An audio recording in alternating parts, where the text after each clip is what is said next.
Hello, everyone, and welcome back to another episode of the Into the Woods podcast, the place where we wander through the wisdom of the seasons, the stars, and the sacred rhythms of the earth.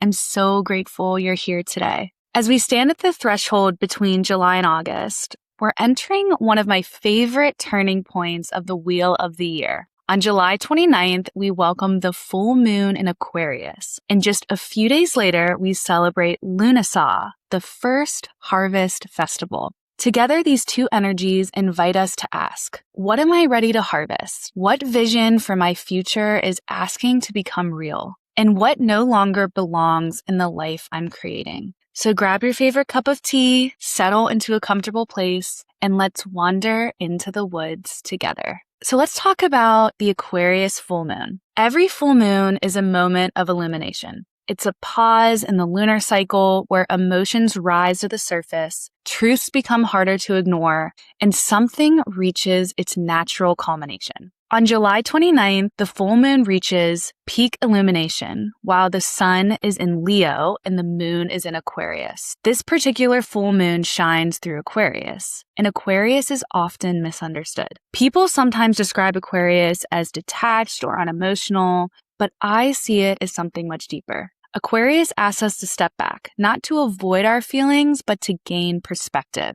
Instead of asking, how do I feel? Aquarius asks, how does this fit into the bigger picture? It's the sign of innovation, community, authenticity, collective healing, breaking old patterns, and imagining a future that hasn't existed before. Meanwhile, the sun sits in fiery Leo, reminding us to express our unique light. So this moon creates a beautiful tension. Leo says, be yourself. Aquarius replies, yes, but let your authentic self contribute something meaningful to the world.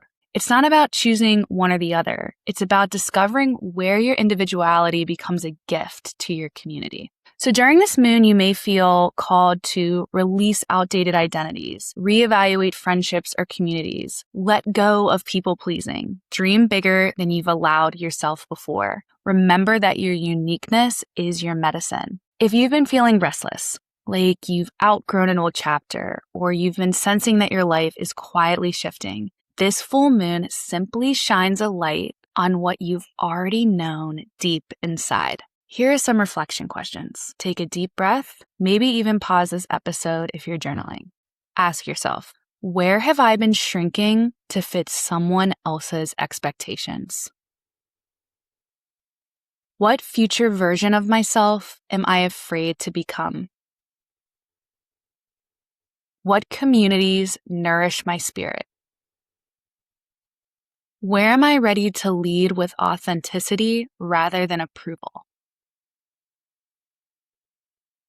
Remember, the moon doesn't demand answers. She simply illuminates what is ready to be seen. Now I want to talk about this first harvest festival, Lughnasadh.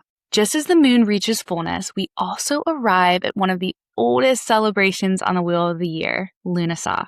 This festival marks the first harvest. The grain fields begin to ripen, gardens overflow, blackberries appear along woodland paths. The earth begins offering the first fruits of her abundance. Named for the Celtic god Lugh, a deity associated with craftsmanship, skill, leadership, and light, Lughnasadh celebrates not only the harvest of the land, but also the harvest of our own efforts. It reminds us that every seed planted eventually becomes something tangible. Sometimes that harvest looks like success, sometimes it's wisdom, sometimes it's simply realizing we've become someone stronger than the person who first planted the seed. One of the beautiful lessons of Lughnasadh is gratitude. Before worrying about what's next, before planting another dream, we pause, we notice, we celebrate.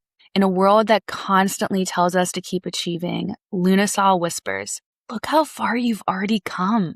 Maybe your harvest isn't measured in money. Maybe it's peace, health, healing, boundaries, confidence, forgiveness, a new beginning. Those count too. Sometimes they are the greatest harvests of all. So what I love about the timing of Aquarius meeting Lughnasadh is how perfectly these energies weave together. Aquarius asks us to envision the future. Lughnasadh asks us to honor the past. One invites innovation, the other invites gratitude. Together, they create a bridge. You cannot truly create your future without acknowledging everything that has brought you here. Take inventory, celebrate your growth, thank yourself for surviving difficult seasons, honor the people who walked beside you, and then, with gratitude in your heart, take one brave step toward the future you're envisioning. If you'd like to honor both the full moon and Lughnasadh, here's a gentle ritual.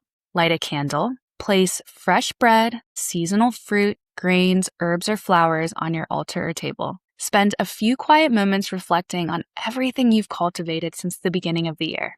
Write down 3 things you're grateful for, 3 things you're ready to release, 3 dreams you're ready to nourish through the coming season. When you're finished, stand beneath the moon if you can. Offer your gratitude to the earth. Take one deep breath and trust that the next season of your life is already unfolding. As we move through this Aquarius full moon and into Lughnasadh, remember this. You are not behind. You are not beginning from nothing. You are standing in a field filled with evidence of everything you've already grown. Honor your harvest, celebrate your becoming, and don't be afraid to imagine an even brighter future. Thank you so much for joining me today for another episode of the Into the Woods podcast. If this episode resonated with you, I'd love for you to share it with someone who could use a little moonlit encouragement. Until next time, may your path be wild.